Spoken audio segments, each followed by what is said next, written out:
But जब मैं छोटी थी तो मेरी मम्मी को एक बड़ी पर्टिकुलर आदत थी।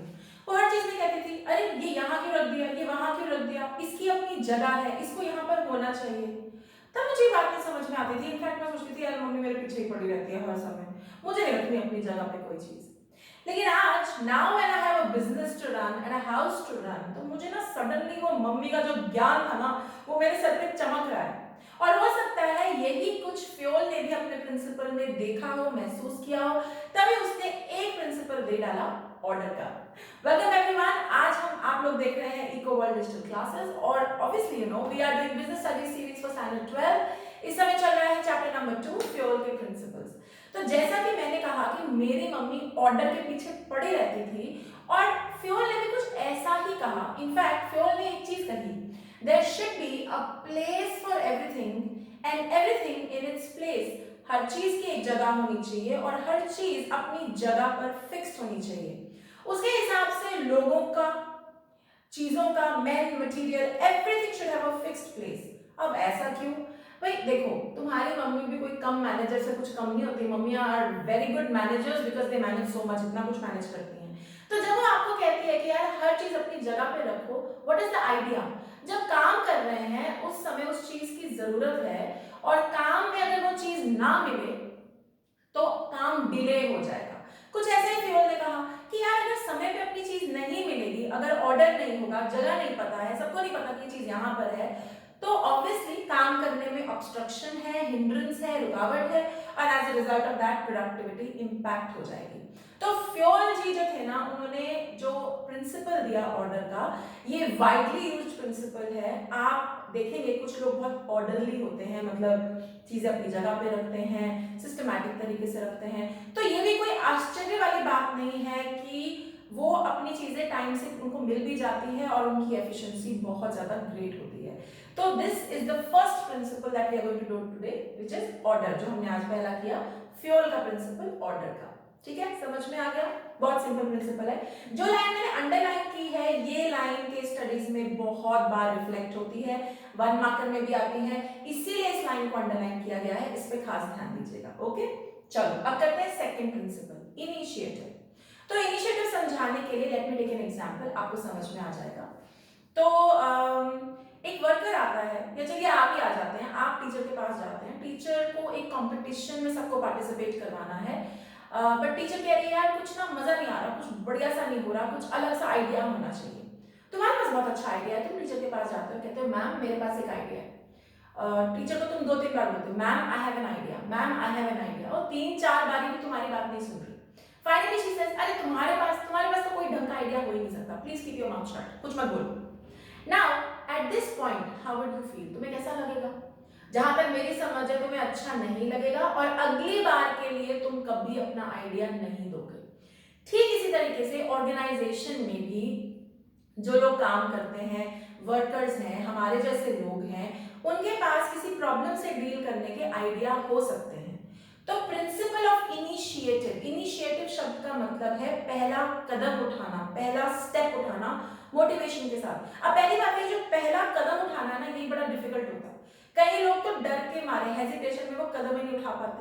अब कोई उठा रहा है, आपको आइडिया दे रहा है, तो ये प्रिंसिपल कहता है that a manager should encourage workers, उनको मोटिवेट करो, उनको एनकरेज करो, उनके आइडियाज को सुनो, फिर देखो कि क्या उनके आइडियाज ऑर्गेनाइजेशन के लिए रेलेवेंट हैं, अच्छे हैं। अगर अच्छे आइडियाज हैं तो ले लो, अगर अच्छे नहीं हैं तो पोलाइटली कह दो कि भाई ये जम नहीं रहा, next time I am sure, thank you for coming up with such great idea, लेकिन अगली बार हम आपका आइडिया जरूर लेंगे, समथिंग लाइक दैट। ये प्रिंसिपल कहता है कि एनकरेज करना अच्छी बात है, मोटिवेट करना अच्छी बात है, लेकिन ये नहीं है कि जस्ट बिकॉज तुम सबकी आंखों में, नजरों में अच्छा दिखना चाहते हो एज अ मैनेजर, तो तुम जो एस्टैब्लिश्ड प्रैक्टिसेस हैं, मतलब जो कुछ नॉर्म्स हैं ऑर्गेनाइजेशन के, कुछ तौर तरीके हैं, उनके अगेंस्ट जाओ। Let me take an example.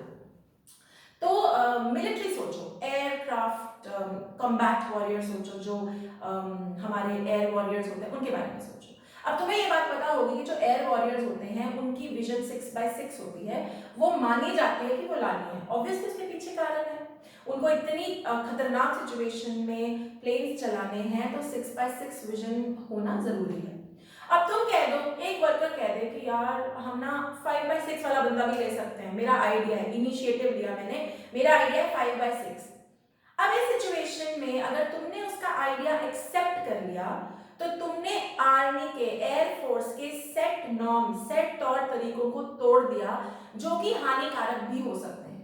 तो what this principle is trying to say, आप आइडियाज लो, एनकरेज करो, मोटिवेट करो, उनको दबाओ मत, लेकिन ये भी चेक करो कि क्या आइडियाज आपकी ऑर्गेनाइजेशन के तौर तरीके से मैच करते हैं, क्या वाकई में वो आइडियाज बढ़िया हैं जो आपकी ऑर्गेनाइजेशन का फायदा कर सकते हैं, तब तो उनको लो, वरना छोड़ दो। और फिर उन्होंने एक और बात कही थी कि ना हर ऑर्गेनाइजेशन में एक एम्प्लॉय सजेशन सिस्टम होना चाहिए। अब इसका क्या मतलब हुआ, देखो जिन ऑर्गेनाइजेशन में मैंने काम किया है ना, कई बार होता है, तुम्हारे साथ ही नहीं हम सबके साथ होता है कि लोग हिचकिचाते हैं अपना आइडिया रखने में, मेजरली बिकॉज उनको लगता है कि हमारी कोई सुनने नहीं वाला और हम तो बेवकूफ दिखेंगे, हमने नहीं बोलना कुछ भी। तो क्या करते हैं ना, एक सजेशन बॉक्स रख देते हैं, उसमें जब भी तुम्हें कोई आइडिया है लिखो और डाल दो, और टीम उसको मैनेजर्स कभी निकालते हैं, चेक करते हैं। You won't believe, a lot of organisations do this, और इतना बढ़िया सिस्टम है ये, इसके बदले में कई बार ना मैनेजमेंट को बहुत बढ़िया आइडियाज मिल जाते हैं। तो यही फ्योल ने सजेस्ट किया था। सी फॉर यू गाइस, इन प्रिंसिपल्स को अगर आप अभी देख रहे हैं, तब यही कारण है कि मैं स्कूल और टीचर्स का एग्जाम्पल लेती हूँ ताकि आप रिलेट कर सके। बट पीपल जिन्होंने काम किया है, हमारे जैसे लोग जो ऑफिस में काम करते हैं, उनको चाहे ना पता हो कि फ्योल के प्रिंसिपल्स क्या हैं, बट वो तुम्हें इन ये जो बातें मैं समझा रही हूँ, यही चीजें उनको भी दिखती हैं अपने ऑफिस में। मतलब फ्योल के प्रिंसिपल्स इतनी ज्यादा वाइडली यूज्ड होते हैं। क्लियर है, समझ में आ गया?